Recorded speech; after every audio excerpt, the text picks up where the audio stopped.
this being your third season, it seems like you've been a lot more assertive or spicy this year. Spicy? I don't like spicy. That's cool. I mean, I feel like for me, it's just my approach. It's just coming in and just trying to be dominant in anything the team needs. And so if that gives off spicy, which I really don't think it does, I feel like I'm like kind of quiet. Spice? No, I just not spicy. Yeah.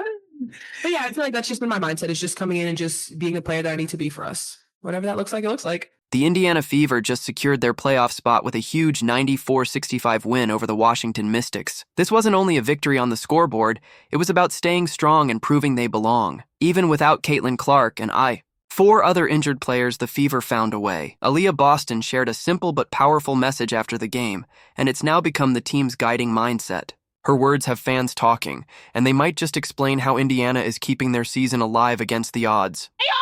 That's how we clinch, baby! W. Playoffs! Bow! Yeah! Playoffs, baby! Mitchell in transition lays that up and in for our first bucket of the game. What happened?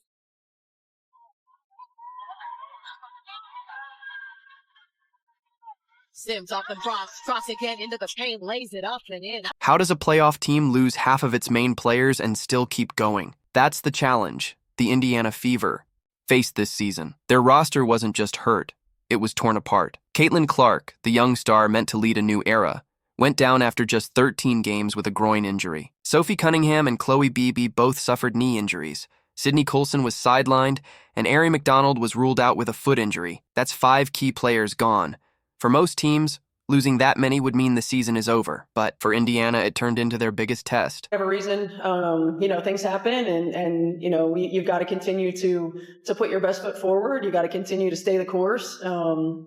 This group has been forced to grow strong roots, and teams can go one of two ways when those things happen. You either use it to pull you together and as motivation to continue to get better and do it for one another and do it for your teammates that have been lost to injury, or it pulls some teams. Caitlin Clark's injury was the hardest loss of all. She was scoring over 16 points a game and running the offense in a way that made fans believe the Fever weren't just hoping for the playoffs, they were counting on it. When the news broke that she'd missed the rest of the season, the shock spread not only through Indiana but across the basketball world. Fans who had been filling Gainbridge Fieldhouse wondered how the team could keep up without their biggest star. Meanwhile, analysts quickly claimed the Fever's playoff hopes were finished. I'm just so incredibly thankful for the type of people that we have in this locker room, for the way that they have been able to continue to stay the course and bounce back and stay together, to pull for one another, to really be flexible enough to make space for different types of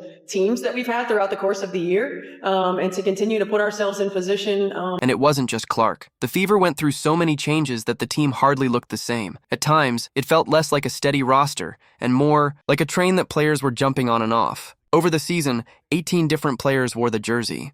Imagine taking a team photo at the start of the year, and by the middle of the season, most of those faces are gone. Odyssey Sims came in, Shaw Petty stepped up, and Ariel Powers found her role. Howard off the window, the bucket, and the foul.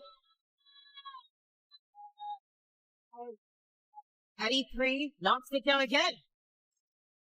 Lost the handle, gets it back, gets right to the hoop, and she drops it home. Fever 94, Mystics 65. Indiana's in. And now you know, despite all the adversity, this incredibly resilient Fever team is going back to the playoffs in 2025. This is where Stephanie White's leadership mattered most. Even with so many players gone, she didn't panic. She made the game plan simpler, adjusted the rotations, and told her team to focus on the basics. White admitted that the coaches had to get creative to use what they had. She didn't pretend the struggles weren't real. Instead, she faced them directly, reminding her players that they were strong, both in body and in mind, and the team followed her lead. And more than anything, y'all, big picture-wise, this group, there would have been so many teams that would have folded with all we've been through. And we just kept getting better, and we kept getting tougher. And we kept becoming more resilient. And we kept figuring things out, right? Like, we've had like 7 new teams throughout the course of this season. And no matter what, we've been flexible. We've been accountable. We've put each other in positions to be successful. and we've continued to put 1 foot forward. By August, the doubts started to fade, and something stronger appeared: resilience. What many thought would destroy the team actually became their secret strength. No superstar to depend on, they adapted. Every player learned to carry the load. The next woman-up mindset that began out of necessity soon became their identity. And when they brought that attitude into Washington, all the toughness they had built all season finally showed, turning into pure dominance. You just don't know what she's going to do. I mean, she's so crafty with her shot decisions. Howard right to the hoop high out the window. She's slicing through that paint. Thanks for back tapping. It ends up with aerial power. Inside Howard, off the window, the bucket, and the foul by the rookie all-star, Sonia Citron.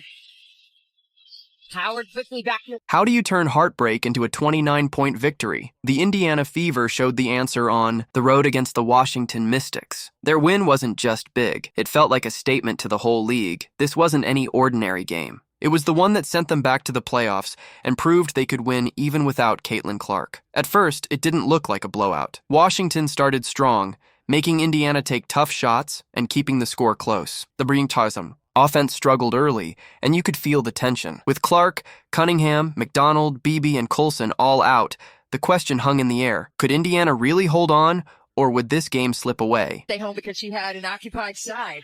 In terms of a cutter in her area, she stayed. Petty three, knocks it down again. Flip it.